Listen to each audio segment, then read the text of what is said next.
So I want to make a video here to show you kind of what I've put together with the ESP board. What you're looking at here is a web app that I wrote that's running on my iPhone, and it's controlling the ESP32 there that's running on a PCB board that I designed. You got some LED indicators on there let me know that the Wi-Fi is up and running, and that it's powered up. And this web app here, started up, was written in JavaScript, JavaScript, and some using WebSockets, to actually communicate. So what you're seeing there is kind of the startup state for the board when power is applied.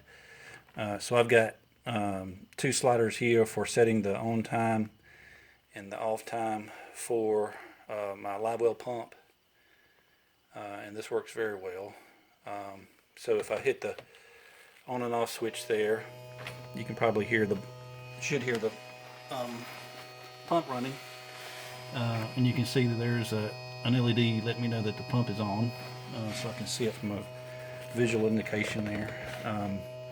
And I can adjust these times like I was doing earlier. And what's cool about this is I'm able to maintain the state of the board regardless of whether there's power or not. So I'll cut it off real quick, or actually lose power here for the board. And you can see there everything's powered off, and I'll power it back up. Sorry for the camera work here. And I'll shut down the app. And if you remember, I adjusted the off time, I believe, and I'll start that guy back up, and it should maintain the off time that I had set before it lost power. So when the web page displays again, it comes back with the off time that I had set, and so I just power it back on, and I'm back in action, and it keeps the settings there.